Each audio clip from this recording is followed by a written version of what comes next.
Welcome everybody, I'm Ziggy the Wine Gal. Welcome to Taste Live. We're live now from Muse Expo here in Hollywood. Could not be more excited. Really and truly, I'm blushing already because, well, not because of the Zinfandel, but because I've got Erik Miller from Kokomo Winery. He's the winemaker extraordinaire and the owner. Welcome, Erik.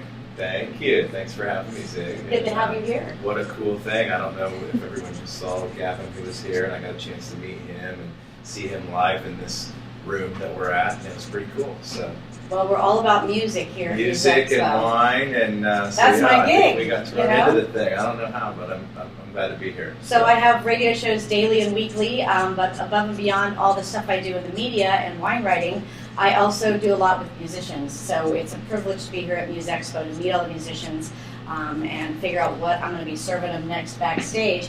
And I have to say, I've served this Kokomo Zinfandel backstage at a few rock shows. So I know that there's a lot of musicians out there that love the Kokomo Zin. But just to kind of give everybody a glimpse at stuff behind the barrel, I met you years ago when you were just starting out in the business. And now at this point you have your own winery, and it's named after Kokomo, Indiana, because you're an Indiana boy. That's right, here in Hollywood, mind you.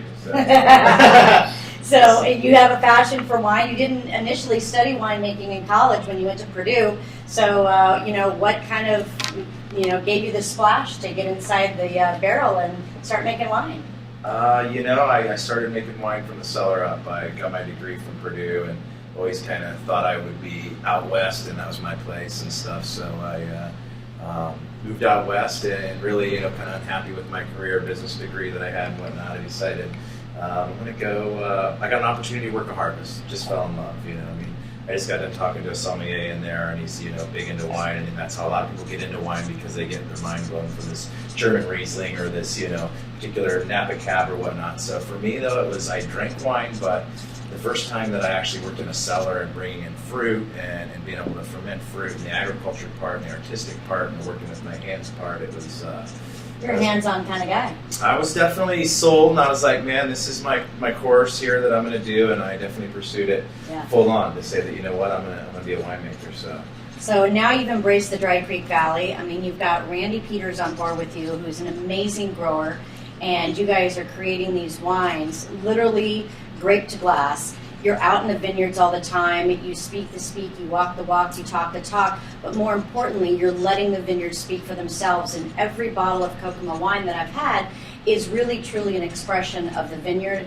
You get a total sense of place with every single one of the wines that you're making. And for me, your white wine program is totally taken off. You've got this incredibly sexy rosé.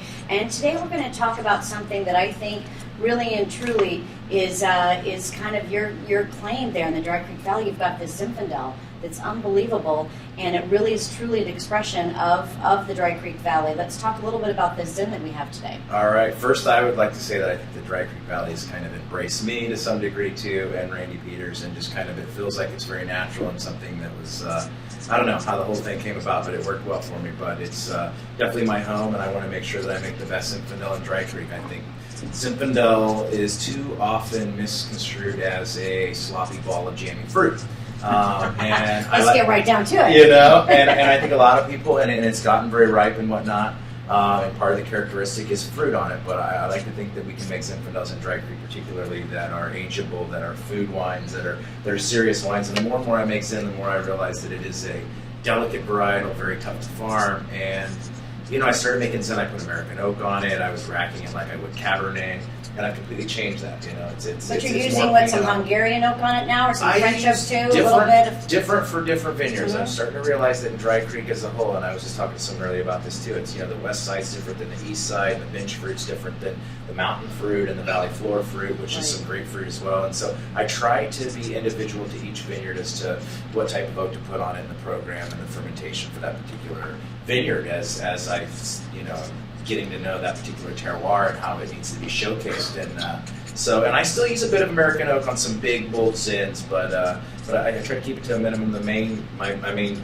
job as a winemaker, I feel like, is showing sense of place. We have this. And you do, absolutely. I try. I think that the way you do that is you have 4 different of the same varietal from the same winemaker vineyards, and you're able to show them 4 different ways, and your thumbs it's not too heavily on this one. So. Well, Drink What You Like is tuned in, and thank you for tuning in. And he says he's getting some dark berries and just gobs of rich dark fruit. Thank you for tuning in to make that comment and for tasting along with us.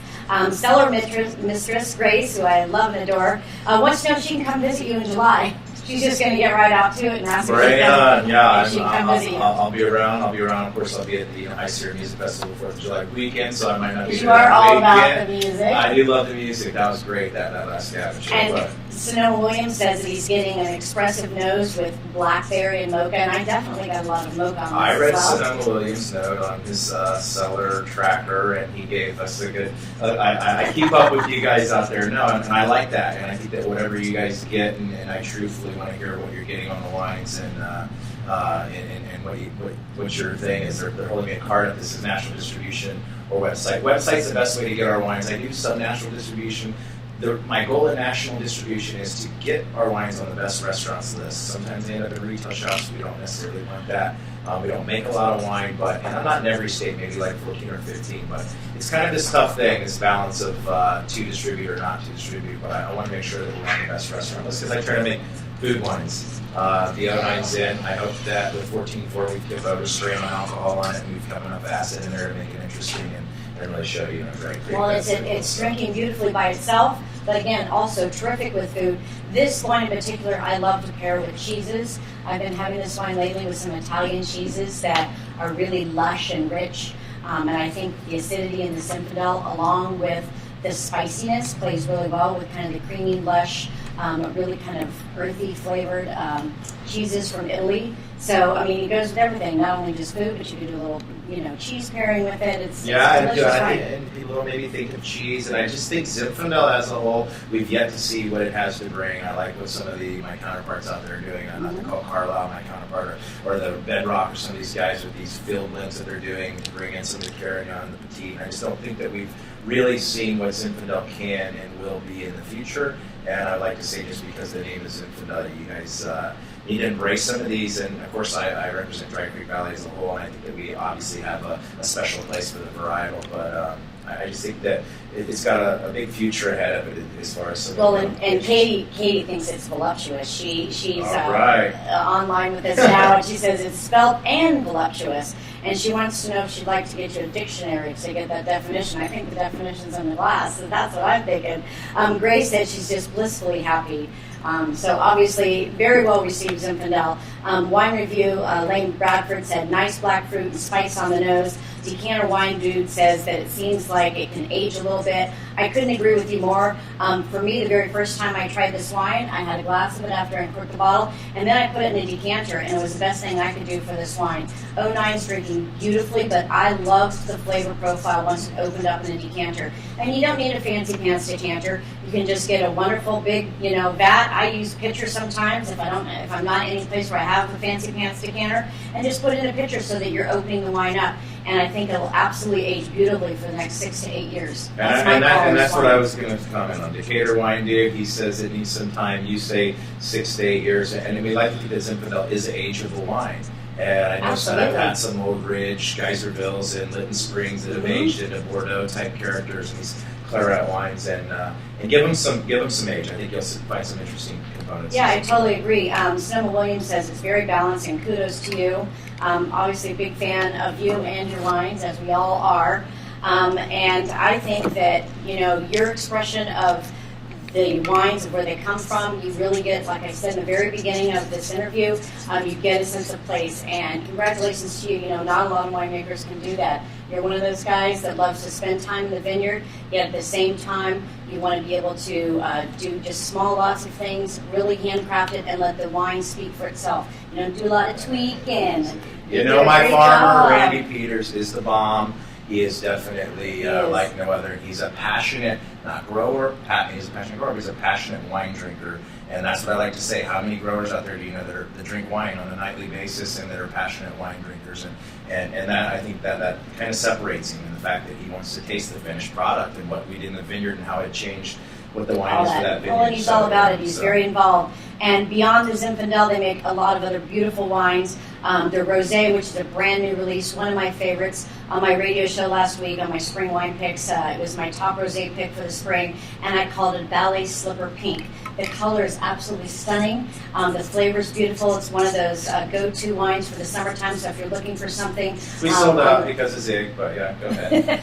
But we only made 250 cases. So. Well, we've got Pink out coming up on May 8th, so if you're tuning in and you want to be able to go to a rosé-based event there, you can get to try that beautiful wine there. Of course, you make killer Chardonnay, killer Cab, great Petite Syrah, a killer Pinot. I mean, all the wines that you're doing are wonderful. Go to KokomoWines.com. You can get all the scoop there. And thank you, Erik Miller, for being right next to Zig and tuning in with the Wine Gal.